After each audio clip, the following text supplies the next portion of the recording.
नमस्कार, मी स्नेहल मनोरे बहिरा. शेती मित्र मध्ये आपल्या सर्वांचं स्वागत आहे. आता पुढील 10 मिनिटात आपण घेणार आहोत शेतीविषयक बातम्यांचा आढावा.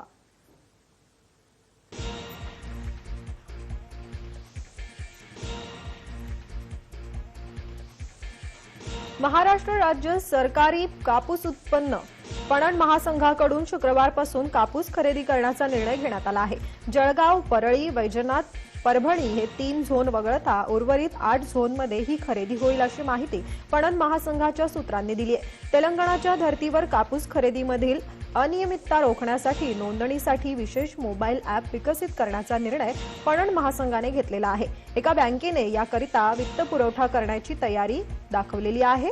नोंदणीचीच प्रक्रिया रखडल्याने खरेदीबाबत देखील निर्णय होत नव्हता. मात्र कापूस उत्पादकांच्या घरात कापूस साठवणुकीची जोखीम वाढल्याने त्यांच्याकडून खरेदी लवकरात लवकर सुरू करावी अशी मागणी जोर धरू लागली आहे. अखेरीस 11 पैकी 8 झोनमध्ये कापूस खरेदी करण्याचा निर्णय घेण्यात आला आहे.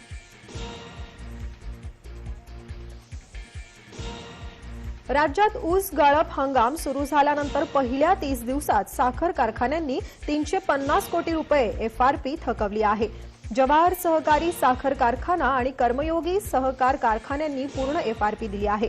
राज्यात यंदा जादा ऊस असल्यामुळे 15 ऑक्टोबरपासून गाळप सुरू करण्यास साखर आयुक्तांनी मान्यता दिली होती.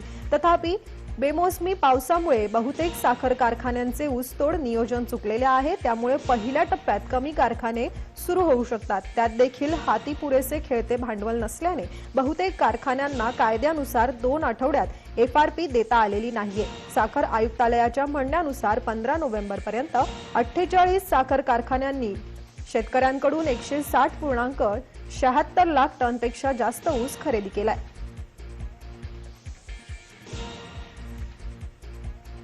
प्रधानमंत्री किसान सम्मान निधी योजना भारत सरकारकडून खूप महत्त्वाकांक्षी योजना आहे. या योजनेअंतर्गत केंद्र सरकार देशातील शेतकऱ्यांच्या खात्यात दर वर्षाला 3 हप्त्यात 6,000 रुपये रक्कम जमा करतात. तरीही बऱ्याच वेळा काही तांत्रिक अडचणी, डाटामध्ये काही प्रकारची चूक, आधार नंबर, अकाउंट नंबरमध्ये IFSC कोड चुकीचा यामुळे हप्ता पात्र लाभार्थी शेतकऱ्यांपर्यंत पोहोचत नाही. परंतु आता यात अधिक पारदर्शकता येणार आहे. अशा परिस्थितीत आपण पीएम किसानच्या वेबसाईटवर उपलब्ध मदत केंद्रावरून अधिक सुलभ पद्धतीने माहिती दिली आहे.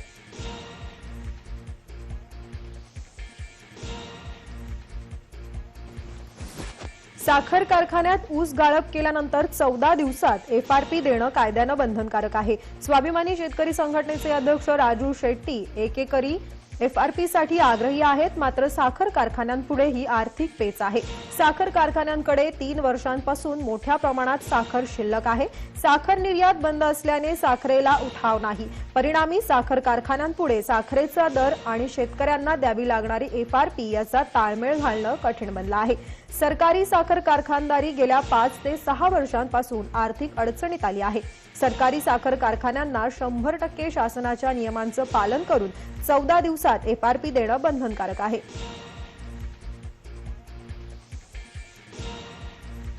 केंद्रातील मोदी सरकारने मंजूर केलेल्या 3 कृषी सुधारणा कायद्यांना विरोध करण्यासाठी पंजाब, हरियाणातील हजारो शेतकरी रस्त्यावर उतरलेले आहेत. केंद्राचा कायदा शेतकरी विरोधी आहे असा आरोप करत शेतकऱ्यांनी आंदोलन अधिकच तीव्र केलं आहे. 26 आणि 27 नोव्हेंबरला शेतकरी संघटनांनी चलो दिल्लीची हाक दिली आहे. हरियाणा दिल्ली सीमेवर सकाळपासूनच शेतकऱ्यांनी आंदोलन सुरू केलंय. दिल्लीकडे निघालेल्या या शेतकऱ्यांना हरियाणा सरकारने सीमेवर अडवून धरलं होतं. पंजाब हरियाणाच्या शंभू बॉर्डरजवळ पोलिसांनी आंदोलन करणाऱ्या शेतकऱ्यांवर पाण्याचा मारा केला. तसंच अश्रुधुराच्या नळकांड्या फोडल्या. हरियाणाहून दिल्लीकडे येणाऱ्या सीमा पोलिसांनी बॅरिगेटर घालून बंद केले आहेत.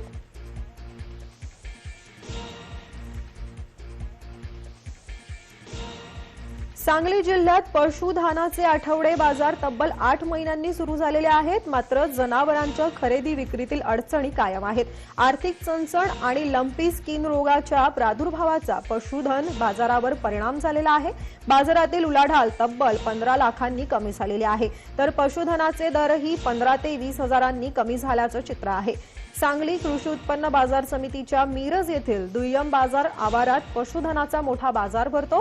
पश्चिम महाराष्ट्रासह कोकण, कर्नाटकातून पशुपालन व्यापारी पशुधनाच्या खरेदी विक्रीसाठी येतात। बाजारात स्पर्धेतून पशुधनाचा चांगला दर मिळतो। बाजारात 26 फेब्रुवारी 2020 ला 36,90,000 इतकी उलाढाल झाली होती। पहिला बाजार 28 ऑक्टोबरला भरला। यावेळी 21,13,000ची बाजारात उलाढाल झाली।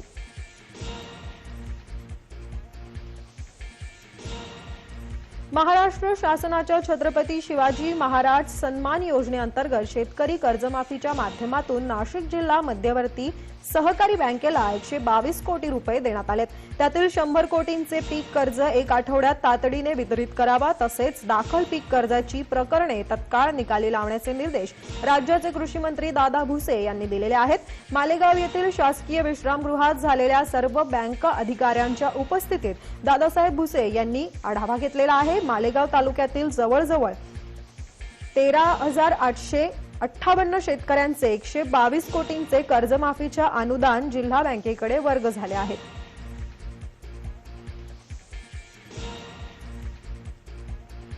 धान खरेदीसाठी जास्तीत जास्त खरेदी केंद्र सुरू करा आणि उत्पादनाच्या प्रमाणात खरेदी केंद्रांची संख्या वाढवा, असं अन्न व नागरी पुरवठा मंत्री छगन भुजबळ यांनी म्हटलेलं आहे।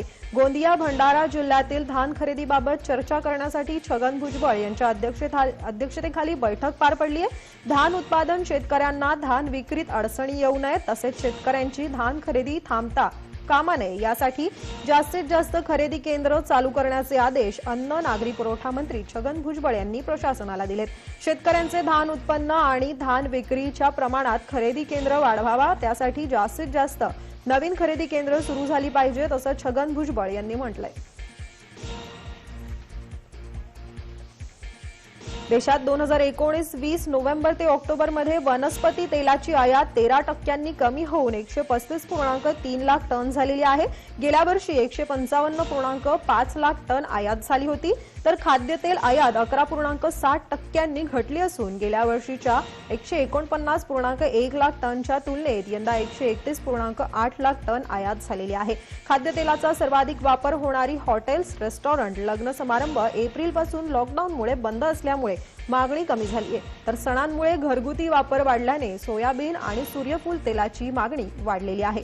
परिणामी या तेलांची आयात वाढलेली आहे।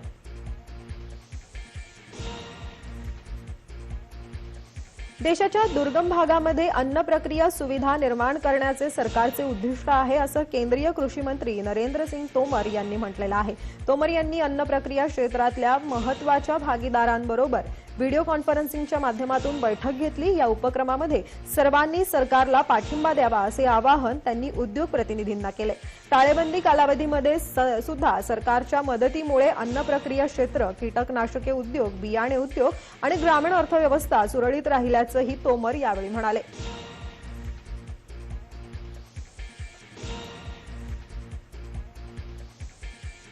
बंगालच्या उपसागरात पूर्व किनाऱ्याकडे सक्रिय असलेलं अतितीव्र निवारा चक्रीवादळ बुधवारी रात्री तामिळनाडू आणि पुदुचेरीच्या पूर्व किनारपट्टीला धडकलं आहे।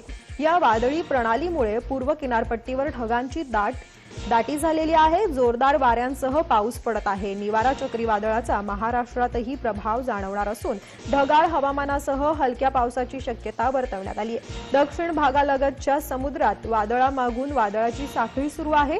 आग्नेय अरबी समुद्रात तयार झालेले कमी दाब क्षेत्र पश्चिमेकडील सोमालिया देशाकडे सरकताना त्याची गती चक्रीवादळात रूपांतर झालेली आहे। याचा परिणाम म्हणून महाराष्ट्रातील काही भागात ढगाळ हवामानासह हलक्या पावसाची शक्यता वर्तवण्यात आली आहे।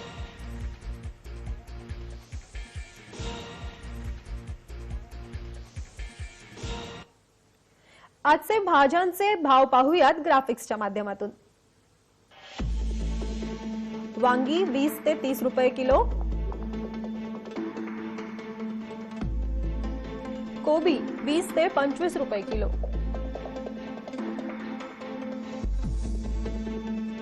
फ्लावर 20 ते 25 रुपये किलो,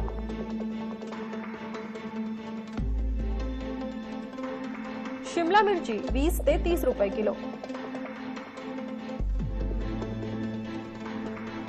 तर हिरवा वाटाणा 90 ते 110 रुपये किलो।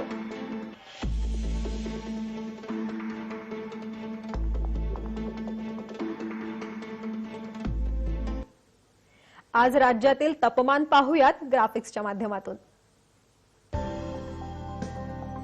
मुंबई 29 सेल्सिअस अंश, पुणे 27 सेल्सिअस अंश, नाशिक 26 सेल्सिअस अंश, नागपूर 24 सेल्सिअस अंश तर कोल्हापूर 28 सेल्सिअस अंश।